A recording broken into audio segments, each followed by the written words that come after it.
नमस्कार साथियों, स्वागत है आपका इंडियाज ग्लोबल लेंस पे। मैं हूं जेपी शुक्ला और हम इस हफ्ते के करंट अफेयर्स को डिस्कस करेंगे।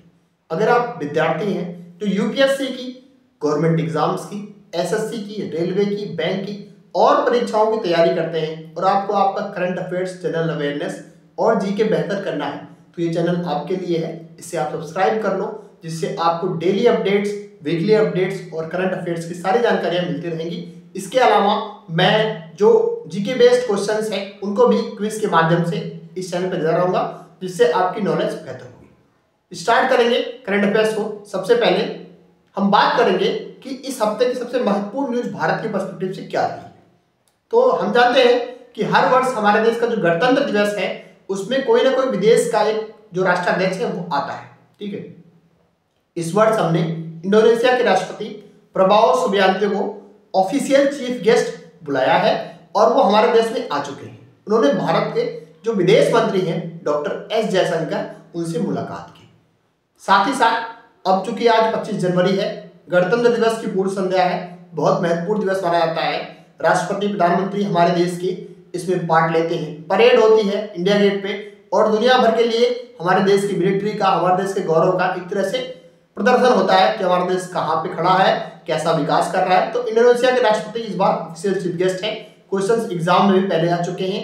इजिप्ट के राष्ट्रपति अल सीसी से प्रश्न पहले पूछा जा चुका है। ठीक है, ये बहुत महत्वपूर्ण ट्रेंडिंग न्यूज है क्योंकि इंडोनेशिया एक ऐसा देश है जो दुनिया का सबसे बड़ा मुस्लिम आबादी का देश है। हमारे इससे पहले पारंपरिक संबंध बेहतर रहे हैं, कल्चरल टाइज और अच्छे रहे हैं। जावा, सुमात्रा आइलैंड से हमारे संपर्क अच्छे रहे हैं और इंडोनेशिया की मुद्रा वगैरह में भी भारतीयता की एक तरह से छाप मिलती है। ठीक है, दूसरी महत्वपूर्ण क्या कि इंडोनेशिया से हमारे संबंध अब व्यापारिक भी होते जा रहे हैं क्योंकि इंडोनेशिया ने भारत का जो ब्रह्मोस मिसाइल सिस्टम है उसमें अपना इंटरेस्ट दिखाया है कि हमको भी ये मिसाइल चाहिए, क्योंकि इस मिसाइल की ख्याति काफी बढ़ती जा रही है।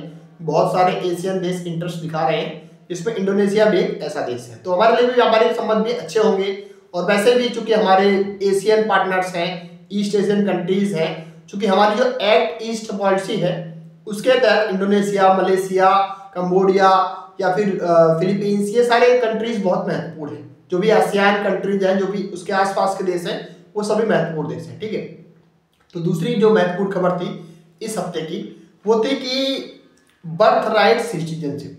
ठीक है, अब देखो यूएस में क्या सिस्टम है कि जब भी कोई बच्चा वहां पे जन्म लेता है तो वह उस देश का नागरिक बन जाता है, इर्रेस्पेक्टिव ऑफ देयर फादर्स और मदर्स नेशनलशिप या नेशनलिटी। ठीक है, अगर किसी बच्चे के माता पिता किसी और देश के नागरिक है, मान लो कि इंडियन है माता पिता और बच्चा उनका पैदा होता है अमेरिका में, तो जैसे ही वहां जन्म लेगा बाय डिफॉल्ट अमेरिका का नागरिक बन जाएगा। उससे क्या होगा कि उस बच्चे को तो नागरिकता मिली गई, साथ ही साथ उसके माता पिता को भी over the period of time नागरिकता मिल जाएगी। तो इसको लूप होल की तरह भी काफी लोग भारत में भी इस्तेमाल कर रहे थे कि अपनी जो प्रेगनेंसी है वो डिले करते थे। जब यूएस में रहते थे तो वहां पे उनको नागरिकता मिल जाती थी। तो लेकिन अब जो डोनाल्ड ट्रंप का एडमिनिस्ट्रेशन है इसने निर्णय लिया है कि बर्थ राइट सिटीजनशिप को हम समाप्त करेंगे। एग्जीक्यूटिव ऑर्डर के तहत उन्होंने ये 200 साल पुराना कानून समाप्त करने की घोषणा की। लेकिन अब इसमें एक प्रॉब्लम क्या आ गई, यूएस में जो फेडरल कोर्ट है उसके जज ने इनके फैसले को ब्लॉक कर दिया। अब ये तो सोच रहे थे कि 20 फरवरी तक हमारा फैसला लागू हो जाएगा और फटाफट जो भी लोग ऐसे लूप होल ढोल के नागरिकता लेते हैं उनको रोक दिया जाएगा। लेकिन यूएस में सिस्टम थोड़ा अलग है, प्रेसिडेंट को उतने ही राइट हैं और जजेस को, सुप्रीम कोर्ट को या जुडिशरी को उतने राइट हैं। तो उन्होंने, कोर्ट ने इनके फैसले को ब्लॉक कर दिया। हालांकि इन्होंने कहा है कि हम अपील करेंगे, लेकिन टेंटेटिव रिलीफ मानी जा रही है जो इंडियन ओरिजिन के लोग हैं वहां पे, क्योंकि काफी मुद्दा गंभीर हो गया था जब ये न्यूज सामने आई कि इन्होंने बर्थ राइट सिटीजनशिप को ब्लॉक कर दिया है। तो जो लोग वहां पे रह रहे हैं, जो ऑलरेडी जो मदर्स प्रेग्नेंट हैं, उन्होंने सी सेक्शन डिलीवरीज तक का रास्ता, ऐसा रिपोर्ट्स हैं, मैं कंफर्म नहीं कर सकता इसको, लेकिन काफी न्यूज आउटलेट्स में ये चीजें छपी हैं, इंडियन न्यूज आउटलेट में भी और यूएस न्यूज आउटलेट में भी, कि सी सेक्शन डिलीवरीज को काफी लोग पसंद कर रहे थे कि 20 फरवरी के पहले पहले बच्चा पैदा कर लें ताकि वो बाय डिफॉल्ट यूएस का नागरिक हो जाए, जो कि काफी अनहेल्दी और नॉट एक्सेप्टेबल है। इससे बच्चे की मेंटल ग्रोथ, फिजिकल ग्रोथ पे असर पड़ सकता है, मदर की हेल्थ पे भी असर पड़ सकता है। चलो ठीक है, यूएस की नागरिकता लेने से काफी फायदे होते हैं, काफ़ी रिच कंट्री है, काफ़ी अच्छी स्टैंडर्ड ऑफ लाइफ है, लेकिन देखो कोई भी चीज़ ज़िंदगी से बढ़ के नहीं होती। बेशक आप भारतीय नागरिक हैं, थोड़ी सुविधाएं आपको कम मिल रही है, आप मान लो जिंदा ही नहीं रहोगे तो फिर दूसरे देश की नागरिकता लेके आप क्या करोगे। तो बड़ा एक तरह से मिक्स्ड इसमें रिस्पॉन्सेज आए हैं।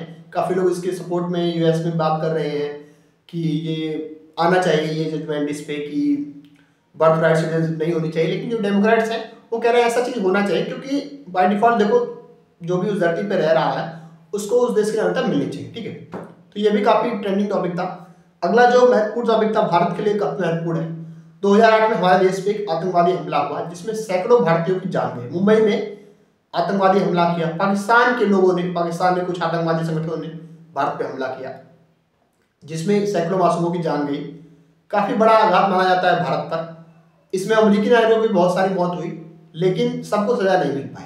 जैसे एक आतंकवादी है कनाडा और पाकिस्तानी ओरिजिन का, उसका नाम था ताहूर हुसैन राणा। उसको यूएस की जेल में लॉस एंजलिस में भी रखा गया है, उसके ऊपर मुकदमा चल रहा था। तो भारत लंबे समय से मांग कर रहा था कि किसी भी तरीके से इसको प्रत्यार्पित करके भारत लाया जाए और उसको न्याय मिले कि भारत में इसने ऐसा गतिविधि किया है, कॉन्स्पिरेसी रची है, लॉजिस्टिकल सपोर्ट प्रोवाइड किया है आतंकवादियों को। तो फाइनली भारत के लिए जीत है बड़ी कि ताहूर हुसैन राणा को अमेरिका राजी हो गया है कि भारत में प्रत्यार्पित करेगा। तो अच्छी खबर थी भारत के लिए, पॉजिटिव न्यूज़ है इंडियन डिप्लोमेसी के लिए। अगली जो बहुत महत्वपूर्ण खबर इस हफ्ते ट्रेंड कर रही थी वो थी यमन बेस्ड एक आतंकवादी संगठन है जिसको हूतीस कहते हैं। तो अमेरिका पहले इसको हूती को आतंकवादी संगठन नहीं मान रहा था, लेकिन डोनाल्ड ट्रंप ने इसको ऑफिशियली टेररिस्ट आउटफिट या फिर आतंकवादी संगठन घोषित कर दिया है, जिससे जो इसके हमले हैं उनको जस्टिफाई अब नहीं कर पाएगा कोई देश जो इंडियन ओशन रीजन में या फिर जो गल्फ ऑफ एडन के आसपास जो व्यापारिक रास्ते हैं, सुएज कनाल के आसपास व्यापारिक रास्ते हैं, उनमें जो भी ट्रांसपोर्ट होता है, काफ़ी लोग इनको हिट कर रहे थे हूती लोग, जिससे व्यापार पर असर पड़ रहा था। अब चूंकि ये टेरर आउटफिट घोषित होंगे, इनके खिलाफ सब्सटेंशियल एक्शंस यूएस ले सकेगा। तो देखना है किस तरीके से पॉजिटिवली इम्पैक्ट करता है ट्रेड को और सुएज कैनाल को कैसे करके इनको फ्री करते हैं ऐसे आतंकवादी संगठनों से। ठीक है, भारत का भी काफ़ी कास्ट बचेगा, चूंकि जो पारंपरिक रास्ता है वो सुएज कनाल का ही रास्ता है। इसके पहले वाला जो रास्ता था जो अफ्रीका ऑल अराउंड अफ्रीका का चक्कर ला के, पाप गुड होप का चक्कर ला के, उससे काफ़ी क्या होता है ना, तेल की काफ़ी बचत नहीं होती है, उसमें ट्रांसपोर्टेशन कास्ट काफ़ी बढ़ जाती है। इतना लंबा रास्ता व्यापार के लिए तय करना पड़ता है, यूरोप से व्यापार के लिए। तो कॉस्ट इफेक्टिव वो रास्ता नहीं है, लेकिन मजबूरी थी क्योंकि सिक्योरिटी कंसर्न्स थे तो लोग कर रहे थे। अब अगर इनके ऊपर कार्रवाई या फिर प्रॉपर एक्शन लेती है यूएस तो हमारे को भी फायदा होगा। ठीक है, अगला है डोनाल्ड ट्रंप जो है यूएस के प्रेसिडेंट, वो भारत की राह पकड़ चुके हैं। जैसे हमारे यहाँ पे प्राइम मिनिस्टर मोदी जब पहली बार पावर में आए तो उन्होंने मेक इन इंडिया इनिशिएटिव शुरू किया। ठीक है, पहले भी हमारे देश में बहुत सारी चीज़ें बन रही थी बेशक, लेकिन अब इनिशिएटिव की बात करो तो make in India initiative Modi ji ने शुरू किया। उसके तहत भारत में जो भी कंपनीज निर्माण करती हैं, मैन्युफैक्चरिंग यूनिट्स लगाती हैं, उनको हम इंसेंटिव्स देंगे, टैक्स में कट्स देंगे और सारी चीज़ें लुक्रेटिव ऑफर्स देंगे। तो दुनिया में बहुत सारी कंपनियां भारत में आई, चाहे वो एप्पल है, सैमसंग है और सारी कंपनियों ने या बहुत सारी मैन्युफैक्चरिंग यूनिट्स लगाई हैं। नोएडा में लगी हैं, बेंगलोर में लगी हैं, बहुत सारे साउथ इंडियन स्टेट में, चेन्नई वगैरह में लगी हैं। तो भारत में एक तरह से एफडीआई आया है, भारत के लोगों को जॉब्स मिली है, साथ साथ हमारी इंडस्ट्री में एक तरह से पैसा पंपिंग हुआ है, हमारे देश के लोगों में पैसा एक तरह से आया है। ठीक है, सेम तर्ज पे यूएस भी चल रहा है। उन्होंने कहा कि अगर आप हमारे देश में निर्माण करते हैं, कंपनियां लगाते हैं, तो आपको हम मैसिव कट्स देंगे टैक्स में, और साथ ही साथ अगर आप हमारे यहाँ निर्माण नहीं करते हैं तो हम आपके ऊपर टैरिफ्स लगाएंगे। तो धमकी भी दी है कि अगर मान लो कोई नहीं बनाता है वहाँ पे सामान तो उसको महंगा टैक्स देना पड़ेगा और उसका सामान अल्टीमेटली महंगा हो जाएगा। ठीक है, तो कम्पिटेटिवनेस थोड़ी सी बराबर हो जाएगी यूएस के लोकल प्रोड्यूस के साथ। ठीक है, तो अगली जो खबर थी वो थी एयरटेल के ऊपर। देखो हमारे यहाँ क्या है ना कि एयरटेल एक काफ़ी बड़ा टेलीकॉम ऑपरेटर है, काफ़ी लोग इसके यूजर्स हैं। जियो और एयरटेल यही दो सबसे बड़े हमारे यहाँ पे टेलीकॉम ऑपरेटर्स हैं।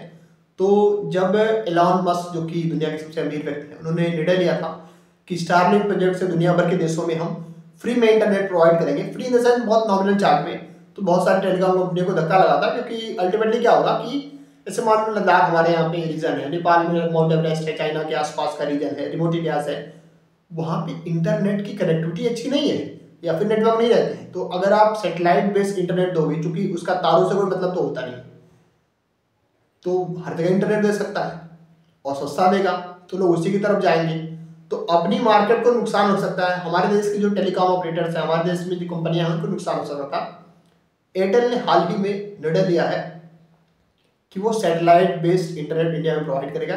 कुछ सैटेलाइट्स वो लॉन्च भी करने वाले हैं, कुछ लॉन्च कर चुके हैं, और over the period of time Airtel satellite based अगर इंटरनेट प्रोवाइड करता है तो काफ़ी बड़ा कंपटीटर माना जा रहा है इलॉन मस्क के सामने एयरटेल को। ना सिर्फ इंडिया की मार्केट को, दुनिया भर के देशों में भी अल्टरनेटिव बन सकता है और भारत की अर्थव्यवस्था को इससे बहुत बूस्ट मिल सकता है, क्योंकि सैटेलाइट बेस्ड इंटरनेट का कॉन्सेप्ट अभी 2-3 देशों के पास ही है। खासतौर पे यूएस और इंडिया ही ऐसे देश निकल के सामने आ रहे हैं जो दुनिया भर के देशों में सैटेलाइट बेस्ड इंटरनेट देने की बात कर रहे हैं। तो काफ़ी अच्छी खबर है एयरटेल के लिए भी, हमारे देश के टेलीकॉम ऑपरेटर्स के लिए भी, और अपने देश के यूजर्स के लिए भी। ठीक है, तो चलो नेक्स्ट न्यूज़ पे आते हैं। वो है हमारे देश के जो फॉरेन सेक्रेटरी है विक्रम मिश्री जी, वह चीन दौरे पे गए हैं, जिसमें इनका ऑब्जेक्टिव है कि भारत चाइना संबंधों में जो एक तरह से खटास आई थी, काफ़ी डाउन चल रहा था हमारे रिश्ते, उसको कैसे इम्प्रोवाइज किया जा सके, और जो ट्रेड रिलेशंस है उसको बेहतर कैसे कर सकते हैं। क्योंकि बॉर्डर पे हम एक तरह से कंसेंसस पे पहुंच रहे हैं ऑलमोस्ट, कि हमारे जो डिस्प्यूट्स हैं उसको सॉल्व करने की दिशा में पॉजिटिव इम्पैक्ट जा रहा है। देखो, दो जायंट्स हैं, ठीक है, अभी चाइना हमसे काफ़ी आगे है अर्थव्यवस्था में, बाकी चीज़ों में हमसे आगे है, तो अगर हम उनसे उलझते रहते हैं लगातार, या वो हमसे उलझते रहते हैं, तो आपस में नुकसान होता है। इसमें फायदा किसका होगा? यूएस का होगा या फिर यूरोप का होगा। अगर अब दो देश म्यूचुअली कोएग्जिस्ट करते हैं, एक साथ प्रगति करते हैं, तो एंड ऑफ द डे ये जो कहा जाता है कि ये सेंचुरी एशिया की सेंचुरी है, वो कोई हकीकत दूर नहीं है। 2040-50 तक भारत और चाइना दुनिया की लीडिंग इकोनॉमीज बन जाएंगे और दुनिया हमारी तरफ ही देखेगा। तो अच्छी खबर है कि हम अपने संबंध इम्प्रोवाइज करने की दिशा में पॉजिटिवली जा रहे हैं। ठीक है, नेक्स्ट है कि 18,000 भारतीय भारत वापस आएंगे। ये खबर हमारी जो विदेश मंत्रालय है उनके प्रवक्ता रणधीर जायसवाल ने दी, क्योंकि रिसेंटली यूएस ने डिसाइड किया है कि जो इलीगल इमिग्रेंट्स हैं यूएस से बाहर जाएंगे। डोनाल्ड ट्रंप ने कहा कि जितनी भी इलीगल इमिग्रेशन हो रही है, अवैध रूप से अप्रवासी वहां रह रहे हैं, उनको उनके रेस्पेक्टिव कंट्रीज में भेजा जाएगा। तो भारत सरकार ने निर्णय लिया है कि जो लोग वहां पे जेलों में बंद हैं या फिर जिनके खिलाफ केसेस चल रहे हैं, इलीगली वहां पे एंटर किए हैं, वो हमारे देश में आ जाएंगे, उनको हम अपने यहाँ पे लेके आएंगे। तो अच्छी खबर है, क्योंकि देखो क्या है ना कि अगर हम एक तरफ कहते हैं कि बांग्लादेश के रोहिंग्या हमारे देश में अवैध रूप से घुस के बैठे हैं, या श्रीलंका से और जगहों से अवैध रूप से लोग आ रहे हैं, म्यांमार से अवैध रूप से लोग आ रहे हैं हमारे देश में, तो सामने वाला भी तो कह सकता है ना, क्योंकि यूएस का जो राष्ट्रपति बनेगा वो तो अपने देश का भला चाहेगा, वो भी चाहेगा कि हमारे यहाँ कोई इलीगल तरीके से ना आए। क्योंकि अगर हम चाह रहे हैं कि हमारे यहाँ बांग्लादेश पाकिस्तान वगैरह से इलीगली लोग ना आए, तो सामने वाला भी चाहेगा। और जो कि अच्छी बात भी है, कोई भी इलीगल इमिग्रेशन का सपोर्टर नहीं होना चाहिए, क्योंकि क्या होता है ना कि अल्टीमेटली इससे क्राइम्स बढ़ते हैं। अब पता नहीं कौन सा नागरिक उसके पास कैसा आधार कार्ड है, नहीं है, कागज है, नहीं है, पता नहीं किस पे हमला कर देगा, उसको कैसे आप सजा दोगे। तो वो एक अच्छी खबर है, क्योंकि इलीगल इमिग्रेशन नहीं होना चाहिए किसी भी हद तक, और वो अमेरिका के हित में ही खबर उन्होंने एक तरह से फैसला लिया है। तो भारत भी उसके सपोर्ट में है। हालांकि जो लीगल इमिग्रेशन है उस पर भी कोई असर नहीं आएगा, क्योंकि डोनाल्ड ट्रंप ने भी कहा है कि हम H1B वीज़ा को किसी भी तरीके से कैंसिल नहीं करेंगे, we are very in support of that visa. और क्योंकि दुनिया भर के जितने भी काबिल लोग हैं, हमें उनको अपने देश में लाना है, वो हमारी इकोनॉमी में कंट्रीब्यूट कर सकते हैं। ठीक है, तो वो वाला जो लीगल रास्ता है वो भी खुला हुआ है, और अच्छी बात भी है भारत के लिए कि अगर आप जो भी जाओ सही तरीके से और तमीज से जाओ अमेरिका में। ठीक है, अगला जो महत्वपूर्ण खबर था वो था यूक्रेन वॉर के रिलेटेड। तो देखो, जब डोनाल्ड ट्रंप सत्ता में आए तो ऐसा अनुमान लगाया जा रहा था कि दुनिया में फिर शांति आएगी। उस दिशा में पहला कदम हमने देखा गजा में। भारत के लिए अच्छी भी खबर है, क्योंकि काफ़ी लंबे समय से वार चल रही थी इजराइल और हमास के बीच में।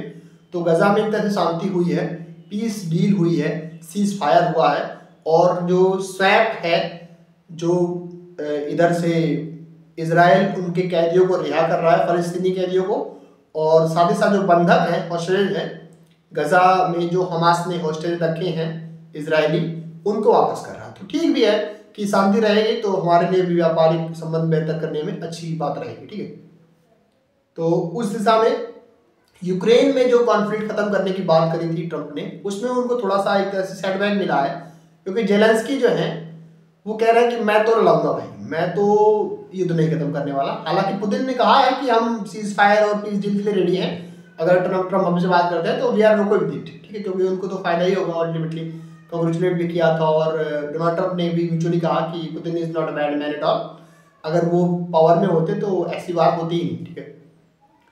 तो अब एक बात ये थी कि इसके काउंटर में चूंकि अब जेलेंस्की मना कर रहा है तो ट्रम्प ने कहा ठीक है भाई, फिर मैं तुम्हें एड नहीं दूंगा। उन्होंने सारी एड्स, जितनी भी मिलिट्री एड्स हैं या फिर जितनी भी सपोर्ट है पैसे वैसे की, सब रोक दी, ठीक है।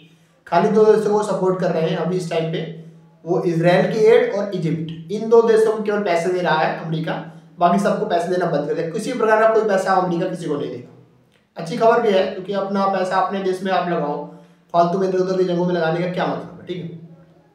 एक और था न्यूज़ की फेंटानिल नाम का एक केमिकल है, इसका एक्सपोर्ट चाइना लार्ज स्केल पे कर रहा था मैक्सिको को, कनाडा को और सारी कंट्रीज को, सेंट्रल एशियन कंट्रीज को, सॉरी सेंट्रल अमेरिकन कंट्रीज को। तो उस पर यूएस ने 100% का टैरिफ लगा दिया इसके ऊपर, चाइना के ऊपर, कि भैया इससे क्या होता है ना, ड्रग्स वगैरह बनते हैं इस केमिकल से और हमारे यहाँ पंपिंग होते हैं तो हमारी अर्थव्यवस्था को नुकसान होता है, हमारे देश के नागरिक को नुकसान होता है। तो ये सब रीजन साइड करके उसके ऊपर 100% टैरिफ लगा दिए। तो इस प्रकार से कुछ महत्वपूर्ण खबरें हमने टॉप 10 खबरें करंट अफेयर्स के रूप में डिस्कस की। ये जो दुनिया भर की खबरें हैं जो हमने बात की, चूंकि देखो लोग जनरली आपको नेशनल करंट अफेयर्स बताते हैं, लेकिन इंटरनेशनली क्या चल रहा है दुनिया में, क्या भारत का क्या पर्सपेक्टिव हो रहा है, वो कम लोग बताते हैं। तो यहाँ पे जो इंडिया ग्लोबल लेंस है, यहाँ पे इंडिया का जो पर्सपेक्टिव है, हमारा जो नजरिया है दुनिया में कैसा है, हम अपने लेंस से क्या देखना चाहते हैं, इसलिए मैंने इसका नाम इंडिया ग्लोबल लेंस रखा है कि हम दुनिया को अपने चश्मे से कैसे देखना चाहते हैं उसको आपको दिखाएंगे। हमारे देश के नागरिकों में जागरूकता फैलेगी और अपने देश के प्रति जो पॉजिटिव इमेज है वो भी सामने आएगी। तो अगर आपको हमारी वीडियो अच्छी लगी है तो फटाफट वीडियो को लाइक कर दो, और जो भी दोस्त यार आपके 2-4 लोग, तो हमें सबके दोस्त यार होते हैं यार, तो उनसे वीडियो शेयर कर दो। और हमारा अगर आपने चैनल सब्सक्राइब नहीं किया है तो उसको भी सब्सक्राइब करो, ताकि हम आपके लिए और बेहतर अच्छे कंटेंट लेके आ सकें। तो मैं चाहूँगा आज गणतंत्र दिवस की पूर्व संध्या पर आप सभी को गणतंत्र दिवस की हार्दिक शुभकामनाएं। आप हमारे देश के लिए ऐसे ही प्रगति करते रहें, हमारा देश और आगे बढ़ता रहे और हम अपने देश को किस प्रकार से कंट्रीब्यूट कर सकते हैं करते रहें। सो धन्यवाद सभी को, जय हिंद और wish you all the best. Thank you very much for watching this.